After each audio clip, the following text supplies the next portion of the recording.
क्योंकि ये दुनिया बहुत अजीब है, किसी को फ़र्क नहीं पड़ता आप क्या खाते हैं, क्या पीते हैं, बेरोज़गार है, घर में कुछ नहीं है, तो दो चित्र इसमें हैं, खींचेंगे, समझ आगे तो उत्तर मिलेगा। अंत में बहुत गहरा एक दर्शन है। आई होप मैं यहाँ तक आपको ले जा पाऊँ। किसी को कोई फ़र्क नहीं पड़ता अगर मैं कहूँ कि मेरे मोबाइल की स्क्रीन चटक गई है, कल रात बाइक ट्रक से ठुक गई है, जिससे प्यार था वो रूठ गई है और ज़िंदगी किराए के घर में बीत गई है। किसी को कोई फ़र्क नहीं पड़ता। मेरे झड़ते हुए बालों से, जहन में उठते सवालों से, मेरे हंसने से, मेरे रोने से, कुछ पाने कुछ खोने से।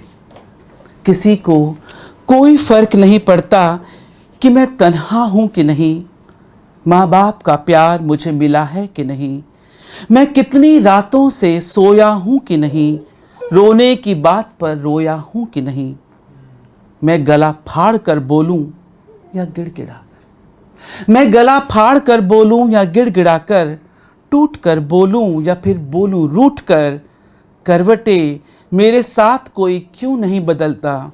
सच में किसी भी बात का किसी को फ़र्क नहीं पड़ता।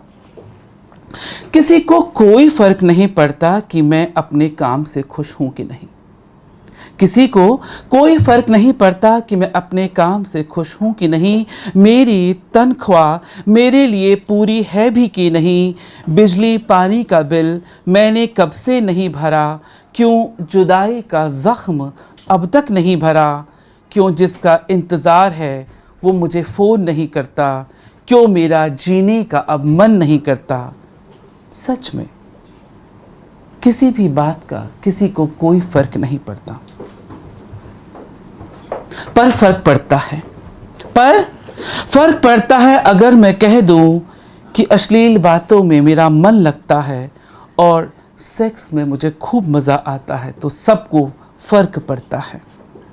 किसी का मन तो किसी का मुंह सिकुड़ता है, कोई नज़रें गड़ता तो कोई नज़रें फेरता है, मैं अचानक बुरा हो जाता हूँ, सभ्य समझदार नेक और वफादार से बैठे बिठाए बिना किसी अपराध के बेशर्म घटिया गिरा हुआ और बीमार हो जाता हूँ। फिर सबको फुर्सत मिल जाती है मेरे लिए, हर कोई लेकर आ जाता है अपना अपना तराजू और तोलने लगता है मेरा चरित्र, तो कोई खींचने लगता है स्केच मेरी नीयत का, तो कोई उसके पोस्टमार्टम में जुट जाता है। मेरी सारी खूबियाँ, डिग्रियाँ, मेरे पद और पदक सब शून्य हो जाते हैं। मेरी पूजा, मेरी भक्ति, मेरी रचनाएं, मेरी अभिव्यक्ति सब ढोंग हो जाता है। मेरा स्वभाव, मेरा व्यवहार, मेरी सादगी, मेरी बंदगी सब दिखावा हो जाता है। क्या सेक्स का विषय इतना बुरा हो जाता है?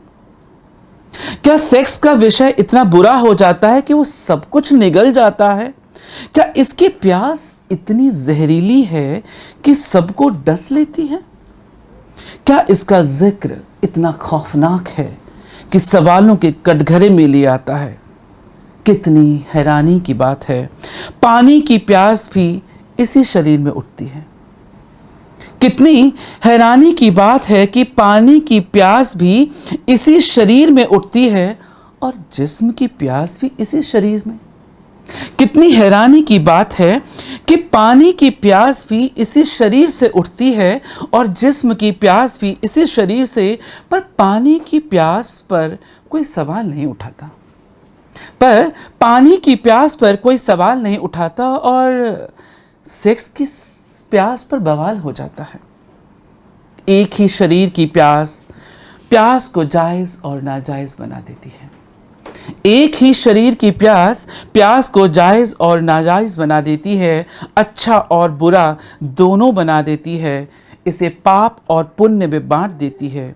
तभी तो किसी की पानी की प्यास बुझाना पुण्य का काम बन जाता है और शरीर का प्यास बुझाना घृणा और पाप का कृत्य।